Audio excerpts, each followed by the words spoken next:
I'm glad to be here. Yes, common beliefs that folks have about people who are experiencing homelessness is that everybody is using a substance, everybody's addicted, people get themselves into it, they have mental health issues, everybody has a mental health diagnosis. And yeah, what I've come to find out in this work is that is not all true. And the story that I shared about one of the first people I've ever talked to who was experiencing homelessness, and I was doing an assessment with him to see if we could get him into housing. We had a really cool connection, and so I just thought I would ask, like, what happened? How did you how'd you get here? And in my story, as you read, he just started crying, and just seeing his tears and like hearing about how he lost his wife, and that he said, he just like in his voice and everything in him, you could just see the grief that had never healed from him losing his wife, and we just know that grief is a reason like that. A lot of people, like when you have grief happening, it's hard to function, and it's easy to see how somebody could lose the ability to pay the bills and do all of the things that they're supposed to be doing to stay on track. So, and that's a pretty common story. A lot of times you'll hear it's the loss of a loved one that makes somebody find themselves in that situation. What are some ways that you've seen people actually get help, whether they're brand new on the streets or maybe even years and years living on the street? Yeah, I've definitely seen success stories. Chronically homeless folks getting into housing and their whole lives change and they're able to keep their housing. I think that's important to state because I think that a lot of people lose hope. And I would say to everyone out there, don't ever lose hope on somebody.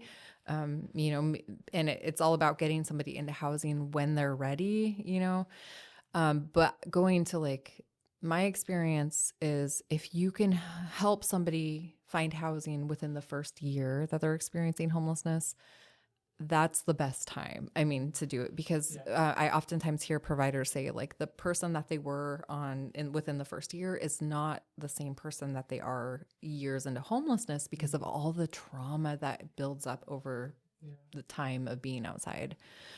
When people are out there, they're getting their stuff stolen. At that point, they're probably looking for things to make them feel better and may fall more into substance use if they weren't already. And so, the longer somebody's out there, the more barriers and challenges they face. That makes it harder for them to, get and keep housing. How can we grow in our compassion and our empathy for people who are homeless? Great question. I one time was at a conference and we were hearing from somebody who had experienced homelessness, and he's housed now, but he talked about his experience in being homeless. And he said, the worst part of it is when nobody looks at you. It's like you become invisible. And that just stuck with me so hard because I think that when we're walking out of the store or like driving by a freeway, on-ramp, it can, if we feel kind of bad, so we just, can tend to not want to look at somebody, but that's actually one of the worst things that we can do. Just looking at somebody and saying hi, giving them a smile, can really make them feel seen. So little, small things like that can really go a long way. That's great. Yeah. Thank you so much for sharing that and for your work. Do you have any other closing thoughts or anything else you'd want to leave our readers with?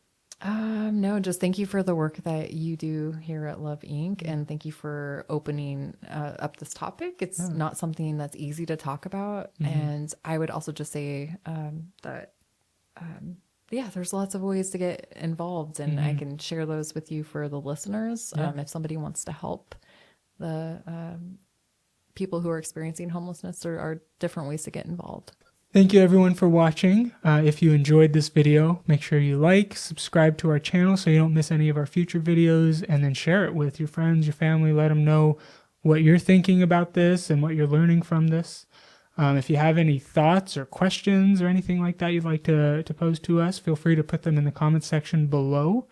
And if you want to go and learn, if you want to read Lauren's blog, read our other blog posts this month on this topic, we'll have the link to that in the description below. Have a great week.